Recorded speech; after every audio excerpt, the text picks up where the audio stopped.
My dear students, I welcome to all of you in Dr. Yash Chandra online classes for education. मेरे प्रिय विद्यार्थियों, मैं आप सभी लोगों का doctor Yash Chandra online classes for education में स्वागत करता हूं। आप सभी का हार्दिक स्वागत है, हार्दिक अभिनंदन है। प्रिय विद्यार्थियों, पंडित दीनदयाल उपाध्याय गोरखपुर विश्वविद्यालय गोरखपुर और साथ ही साथ सिद्धार्थ विश्वविद्यालय कपिलवस्तु सिद्धार्थनगर के जो स्नातक स्तर के विद्यार्थी हैं अर्थात बीए, बीएससी, बीकॉम के, उनके लिए कंपलसरी पेपर है, अनिवार्य प्रश्न पत्र है जिसका नाम है राष्ट्र गौरव पर्यावरण मानवाधिकार अध्ययन। उससे संबंधित वेरी इंपॉर्टेंट क्वेश्चन जो है, महत्वपूर्ण प्रश्न जो है, उनका हम सभी लोग अभ्यास कर रहे हैं पिछले कुछ वीडियो से, पिछले कुछ कक्षाओं में। और उसी सीरीज में, उसी श्रृंखला में हम सभी लोग 20 अत्यंत महत्वपूर्ण प्रश्नों का अभ्यास आज की क्लास में इस वीडियो में करेंगे। और इसके पूर्व के 180 प्रश्नों का अभ्यास पिछले वीडियोज में है, पिछली कक्षाओं में है, उससे आप जाकर के प्ले लिस्ट में देख सकते हैं। चलिए आज की क्लास को स्टार्ट करते हैं।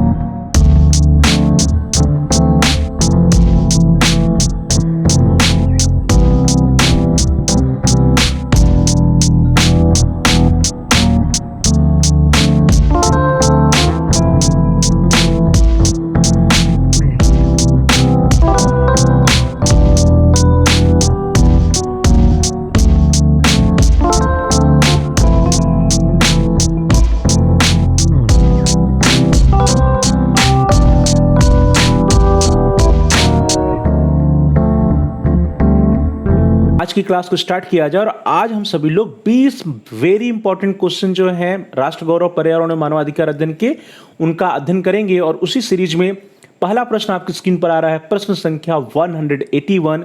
प्रश्न है, हरित गृह गैसें हैं जिसको ग्रीन हाउस गैसेस कहा जाता है, वे कौन सी हैं? आपके ऑप्शंस हैं, ए कार्बन डाइऑक्साइड है CO2, बी है CFC जिसको हम क्लोरोफ्लोरोकार्बन कहते हैं, सी है मीथेन एंड डी है उपरोक्त सभी। तो डियर स्टूडेंट्स, यदि आपने अध्ययन किया होगा ग्रीन हाउस गैसेस के बारे में, तो ग्रीन हाउस गैसेस CO2 भी है, मीथेन भी है, CFC भी है। So here the D option is the right option. आप में से जिन लोगों ने डी ऑप्शन चुना, आपका उत्तर सही है, उपरोक्त सभी।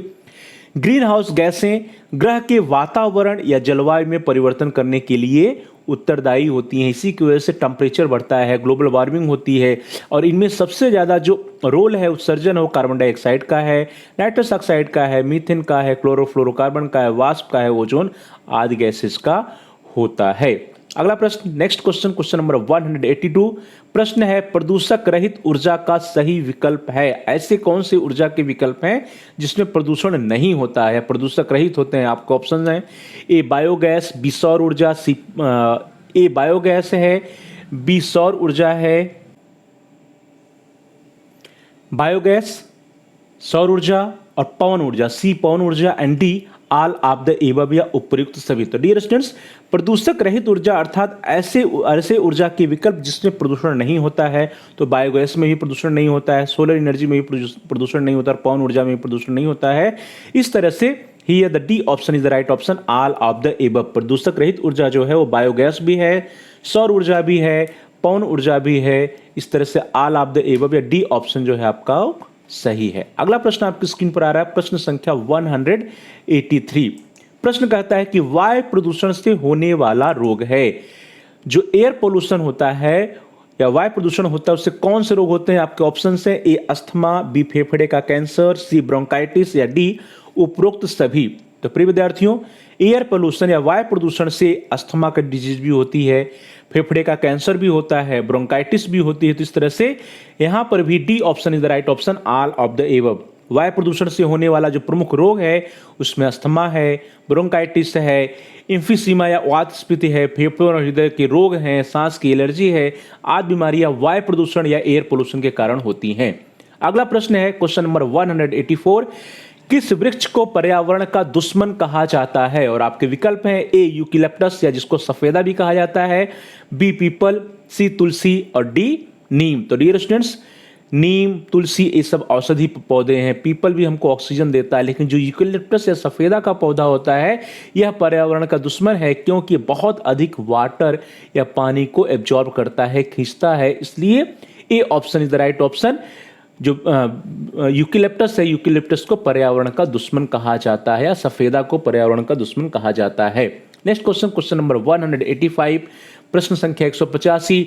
मशरूम एक प्रकार का है। मशरूम आप सभी लोग खाते होंगे, जानते होंगे मशरूम के बारे में। तो मशरूम क्या है? ऑप्शंस है ए ईस्ट, बी शैवाल, सी फफूंदी या डी प्रोटोजोआ। तो डियर स्टूडेंट्स मशरूम क्या है?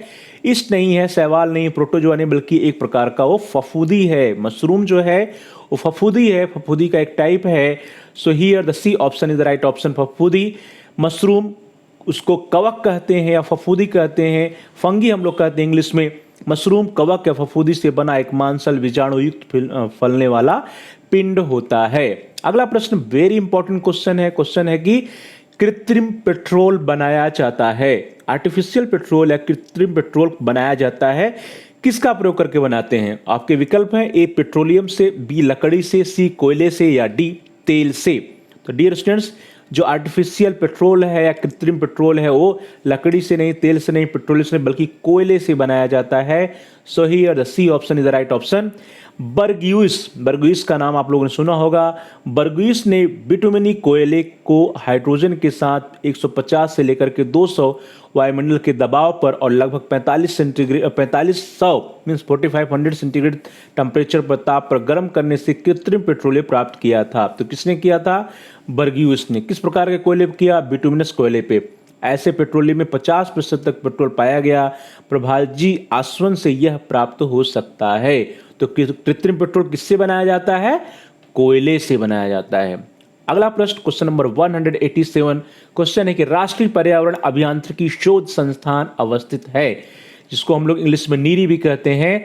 तो राष्ट्रीय पर्यावरण अभियांत्रिकी शोध संस्थान कहां पर अवस्थित है? आपके ऑप्शन हैं ए नागपुर में, बी जयपुर में, सी नई दिल्ली में या डी कोलकाता में। तो डियर स्टूडेंट्स राष्ट्रीय पर्यावरण अभियांत्रिकी शोध संस्थान जो है जयपुर में नहीं है, कोलकाता में भी नहीं है, नई दिल्ली में नहीं है, कहाँ है? नागपुर में है। So here the A option is the right option, Nagpur.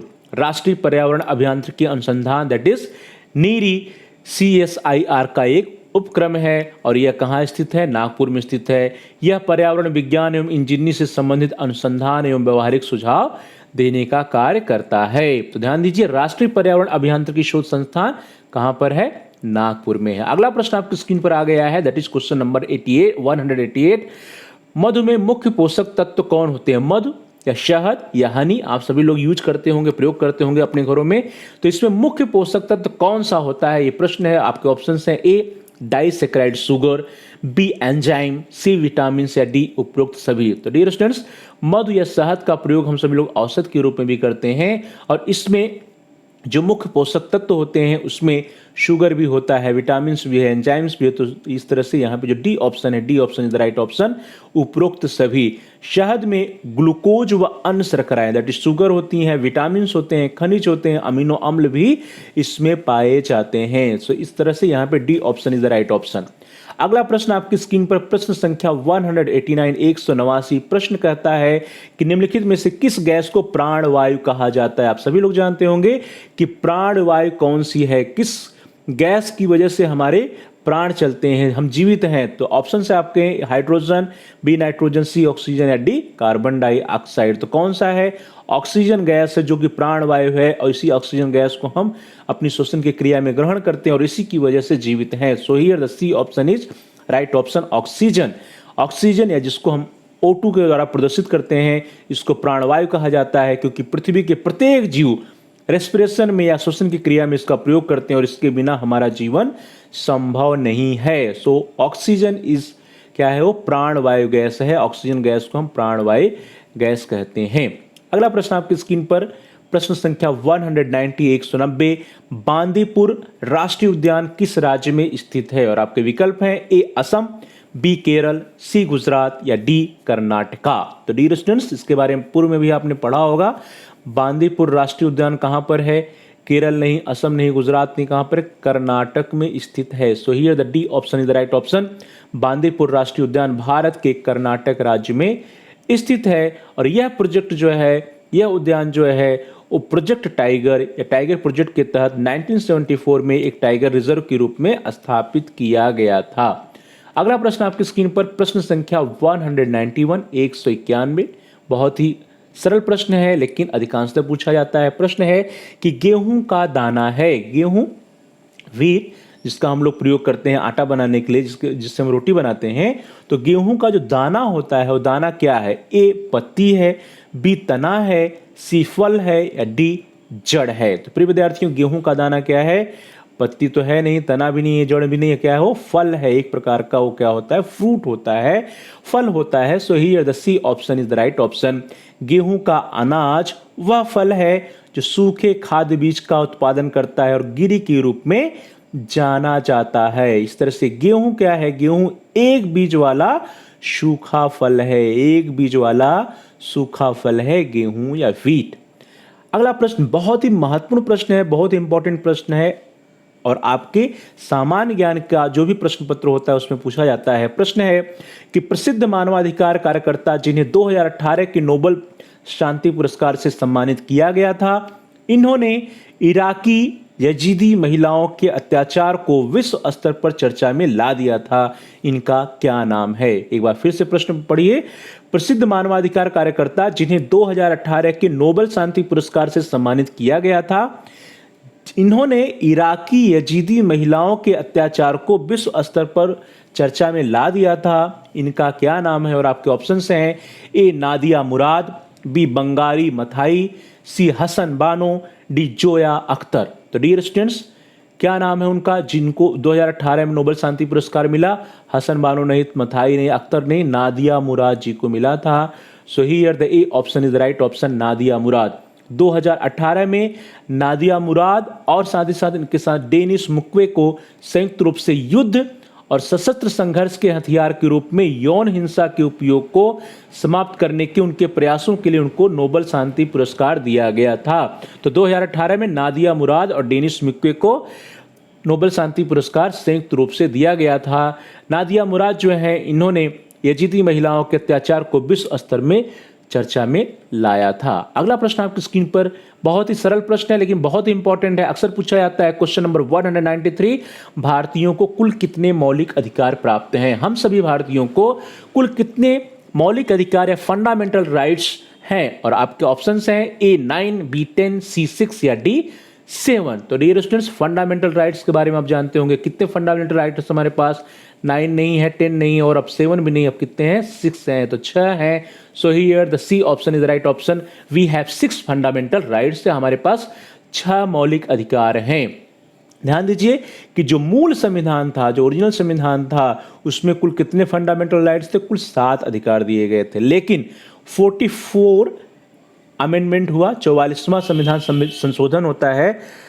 44वें संविधान संशोधन के द्वारा संपत्ति के अधिकार को मौलिक अधिकारों की सूची से हटा दिया जाता है। ध्यान दीजिए, 44वें या 44 जो संविधान संशोधन होता है, इस संविधान संशोधन के द्वारा संपत्ति का जो अधिकार था उसको मौलिक अधिकारों की सूची से हटा दिया जाता है और अनुच्छेद 300A के अंतर्गत कानूनी अधिकार के रूप में इसको रखा जाता है, और जिसके बाद भारतीय नागरिकों के पास मात्र 6 मूल अधिकार बचते हैं। और वे 6 मूल अधिकार कौन कौन से हैं? पहला है आपका समता या समानता का अधिकार, जिसको अनुच्छेद 14 से लेकर के अनुच्छेद 18 मीन्स आर्टिकल 14 टू आर्टिकल 18 में जिसका वर्णन है। दूसरा है स्वतंत्रता का अधिकार, जो अनुच्छेद 19 से 22 में जिसका वर्णन है। तीसरा है शोषण के विरुद्ध अधिकार, जो अनुच्छेद 23 से 24 में है। चौथा है धार्मिक स्वतंत्रता का अधिकार, जो अनुच्छेद 25 से 28 में है। संस्कृत और शिक्षा के संबंधी अधिकार अनुच्छेद 29 से 30 में। और छठवां है संवैधानिक अधिकार, जो अनुच्छेद 32 में शामिल है। यह एक और प्रश्न बनता है कि राष्ट्रीय आपात के दौरान इन क्या फंडामेंटल राइट्स हमारे ऊपर लागू रहते हैं? तो राष्ट्रीय आपात के दौरान जीवन एवं व्यक्तिगत स्वतंत्रता के अधिकार को छोड़कर अन्य मौलिक अधिकार अपने आप स्थगित कर दिए जाते हैं या स्थगित किया जा सकता है। तो ये प्रश्न बहुत ही इंपॉर्टेंट प्रश्न है। ये जो स्लाइड आपकी स्क्रीन पर, इससे कई प्रश्न पूछे जा सकते हैं कि मौलिक अधिकार हमारे पास वर्तमान में कितने हैं? तो 6 हैं। जो मूल संविधान था उसमें कितने थे? 7 हैं। उसमें से किस अधिकार को हटाया गया? तो उसमें जो संपत्ति के अधिकार को हटाया गया। किस संशोधन के द्वारा हटाया गया? तो 44वें संविधान संशोधन के द्वारा हटाया गया। उसको किस में रखा गया? तो अनुच्छेद 301 के अंतर्गत अब जो संपत्ति का अधिकार है वो क्या हो गया? एक कानूनी अधिकार हो गया है। फिर जो आपसे अलग प्रश्न पूछे जा सकते हैं, ये पूछा जा सकता है कि समता या समानता का अधिकार जो है उसका वर्णन किस आर्टिकल में है? तो अनुच्छेद 14 से 18 में है। स्वतंत्रता का अधिकार किसमें है? तो अनुच्छेद 19 से 22 में है। शोषण के विरुद्ध अधिकार किसमें है? तो अनुच्छेद 23 से 24 में है। धार्मिक स्वतंत्रता का अधिकार किसमें है? तो अनुच्छेद 25 से 28 में है। संस्कृत और शिक्षा संबंधी अधिकार किसमें है? तो अनुच्छेद 29 से 30 मीन्स आर्टिकल 29 टू 30 में है। और संवैधानिक अधिकार जो है वो आर्टिकल 32 या अनुच्छेद 32 में है। इसमें से किस अधिकार को आपातकाल के दौरान स्थगित किया जा सकता है? तो सभी अधिकारों को किया जा सकता है, सिर्फ जीवन एवं व्यक्तिगत स्वतंत्रता के अधिकार को छोड़कर। चलिए आगे बढ़ते हैं। अगला प्रश्न आपकी स्क्रीन पर प्रश्न संख्या 194 प्रश्न कहता है कि ओजोन परत हमारी या मानव की सुरक्षा करती है। किससे करती है? पहला एक्स रे या एक्स किरणों से, दूसरा यूवी रे या अल्ट्रावायलेट किरणों से, तीसरा गामा रे या गामा किरणों से, और डी है अल्फा रे या अल्फा किरणों से। तो डियर स्टूडेंट्स, जो ओजोन परत है, ओजोन परत हमारी एक्स नहीं, गामा नहीं, अल्फा नहीं, बल्कि अल्ट्रावायलेट रेज से रक्षा करती है। और ये अल्ट्रावायलेट रेज कहाँ से आते हैं? सूर्य की, सन में जो अल्ट्रावायलेट रेज होते हैं जो हमारे लिए नुकसानदायक होते हैं, उससे हमारी रक्षा करती है। So here the B option is the right option. Ozone परत या ओजोन लेयर सूर्य द्वारा उत्सर्जित हानिकारक पराबैंगनी विकिरण या अल्ट्रावायलेट रेज को पृथ्वी की सतह पर आने से रोकता है या पृथ्वी की सतह को अल्ट्रावायलेट रेज से बचाता है। अगला प्रश्न आपकी स्क्रीन पर प्रश्न संख्या 195 प्रश्न है कि शरीर को ऊर्जा प्रदान करने वाला भोजन है, एनर्जी प्रोड्यूस करने वाला या एनर्जी देने वाला कौन सा भोजन है, न्यूट्रिएंट्स है?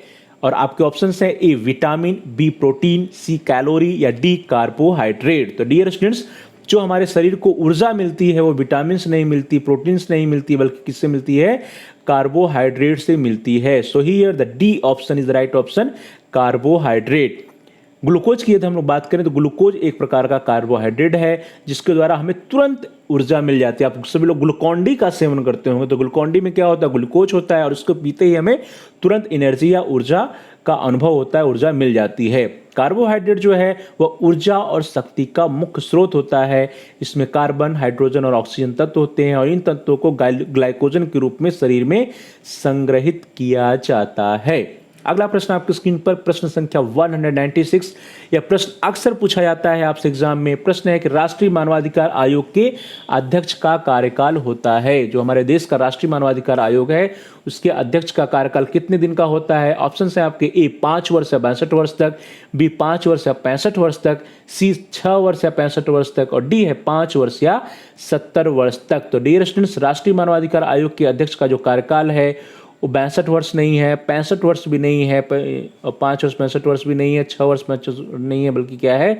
5 वर्ष या 70 वर्ष तक है। So here the D option is the right option, 5 year और 70 ईयर्स, अर्थात 5 वर्ष या 70 वर्ष। राष्ट्रीय मानवाधिकार आयोग के अध्यक्ष का कार्यकाल 5 वर्ष या जब तक उनकी उम्र 70 वर्ष ना हो जाए तब तक की, अर्थात जो दोनों में से जो पहले 5 वर्ष पहले हो जाता है तो उनका कार्यकाल समाप्त माना जाता है, या फिर उनकी उम्र 70 वर्ष पहले हो जाती है तो तब उनका कार्यकाल समाप्त माना जाता है। अगला प्रश्न आपकी स्क्रीन पर प्रश्न संख्या 197 प्रश्न कहता है कि पर्यावरण शिक्षा का केंद्र कहाँ है? और आपके विकल्प हैं ए बेंगलुरु में, बी अहमदाबाद में, सी भुवनेश्वर में या डी नागपुर में। तो डियर स्टूडेंट्स, पर्यावरण शिक्षा का केंद्र कहाँ है? बेंगलुरु नहीं, भुवनेश्वर नहीं, नागपुर नहीं, बल्कि अहमदाबाद में है। So here the B option is the right option, Ahmedabad. Bharat के पर्यावरण शिक्षा का केंद्र जो है अहमदाबाद में स्थित है। पर्यावरण शिक्षा का जो यह अहमदाबाद में जो केंद्र स्थित है वह कब स्थापित हुआ था?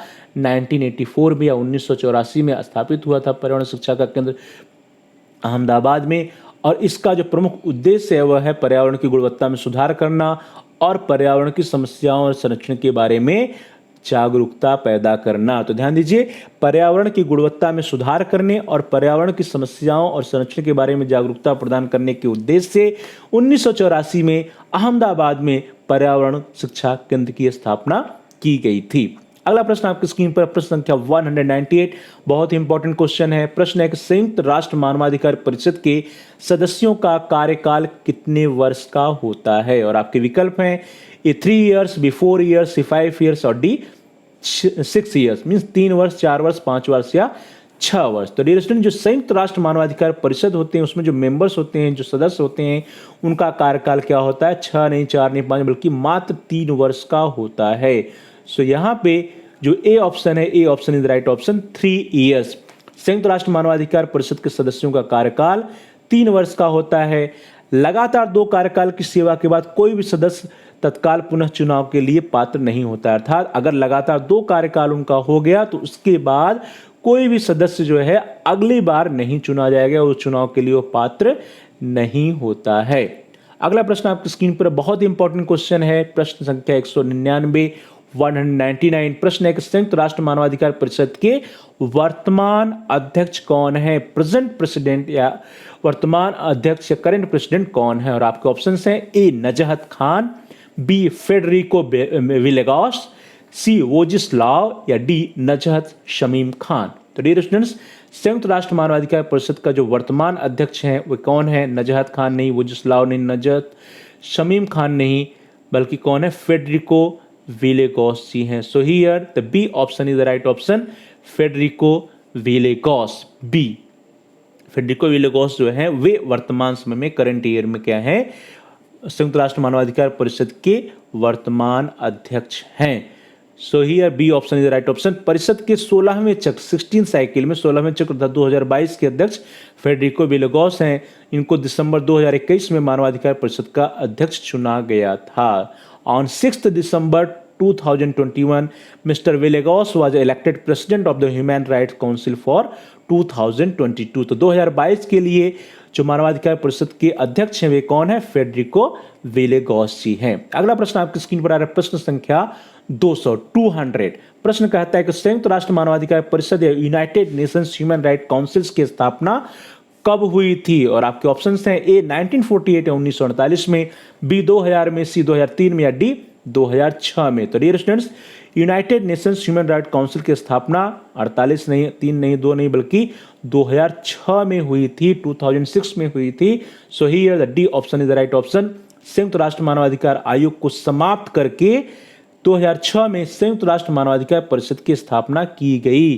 ध्यान दीजिए, संयुक्त राष्ट्र मानवाधिकार परिषद की स्थापना संयुक्त राष्ट्र मानवाधिकार आयोग को समाप्त कर करके की गई है।